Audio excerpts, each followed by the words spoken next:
adik-adik semua, apakah semua masih menyimak? Nah, selanjutnya dalam video ini saya akan bercerita mengenai cerminan atau kisah yang ada kaitannya dengan Asmaul Husna Al-Muhyi. Setelah cerita, saya juga akan menyampaikan hikmah yang dapat kita ambil atau yang dapat kita maknai dari sebuah kisah tersebut, dan tentunya hikmah yang dapat kita ambil dari cerminan Asmaul Husna Al-Muhyi. Nah, peserta didik semua selanjutnya agar bisa menyimak dan memahami penjelasan cerita serta hikmah berikut ini.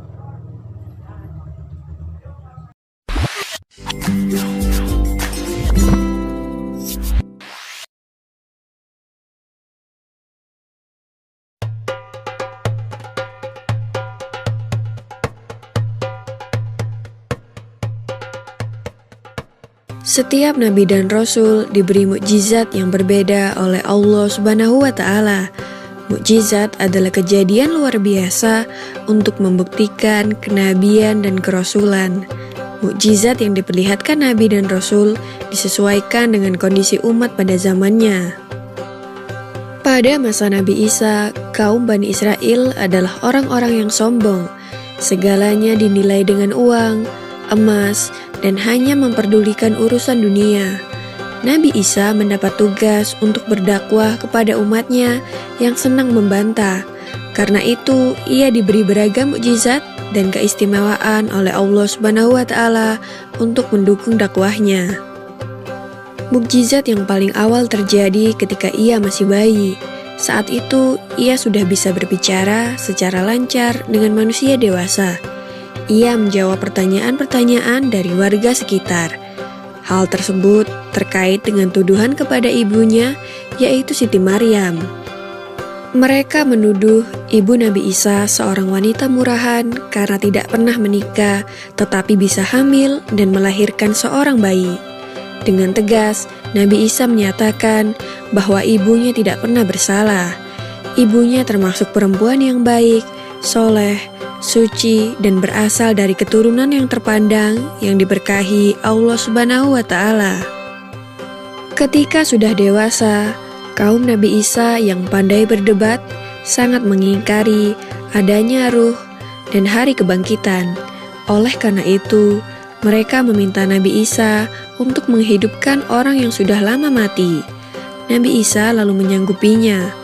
Mereka kemudian beramai-ramai menunjukkan sebuah kuburan tua yang tidak jauh dari tempat tinggalnya. Salah seorang pemimpin Bani Israel menantang Nabi Isa dan tangannya menunjuk ke arah kuburan tua, lalu berkata, "Wahai putra Maryam, kalau kau memang benar utusan Tuhan, coba hidupkan orang ini. Seperti yang kami ketahui, tubuh orang ini sudah ditimbun tanah beberapa tahun lalu. Kami yakin rambut dan tubuhnya sudah tidak ada karena dimakan cacing. Kamu jangan bermimpi dan berbohong, wahai Isa. Jika kamu bisa, kami akan percaya kepada dirimu dan Tuhanmu," kata warga lainnya dengan nada sinis meragukan Nabi Isa. "Baiklah, akan aku bangunkan orang ini atas izin Allah Subhanahu wa taala," jawab Nabi Isa yang terlihat tenang. Nabi Isa kemudian menadahkan kedua tangannya untuk berdoa kepada Allah Subhanahu wa taala. Kemudian Nabi Isa mulai mendekati kuburan itu dan ia memanggil-manggil penghuni kuburnya. Seketika orang yang sudah mati itu hidup kembali. Anggota tubuhnya tetap utuh dan masih lengkap sama seperti dulu ketika ia masih hidup. Ia juga dapat berbicara dengan orang-orang yang ada di sana, terutama dengan Nabi Isa. Apakah kalian sudah percaya dengan adanya hari kebangkitan atau hari kiamat? Tanya Nabi Isa. Orang-orang Bani Israel tidak ada yang berani bersuara. Mereka semua bungkam dan masih terkejut melihat peristiwa yang baru saja mereka lihat. Lalu salah satu dari kaum itu berkata dengan nada yang berteriak, "Kami masih belum percaya dengan kenabianmu. Coba tunjukkan kehebatanmu yang lain." Nabi Isa pun bersedia dan menanyakan kepada mereka, "Apalagi yang ingin kalian minta untuk membuktikan kenabianku?" Salah satu dari mereka pun berkata, "Perlihatkan kepada kami cara membuat burung hidup dari tanah liat." Nabi Isa kembali berdoa kepada Allah Subhanahu wa Ta'ala.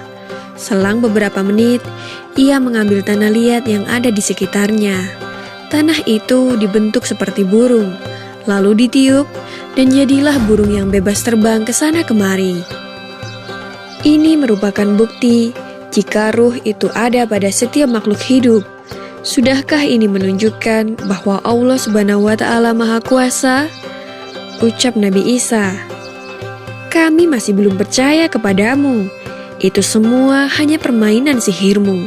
Dasar kau pembohong," kata para pemimpin kaum itu yang segera meninggalkan Nabi Isa. Demikianlah kisah Nabi Isa yang dapat menghidupkan kembali orang yang sudah meninggal. Semoga kisah ini dapat memperkuat iman kita terhadap adanya hari akhir atau hari kiamat yang benar adanya. Amin ya robbal alamin.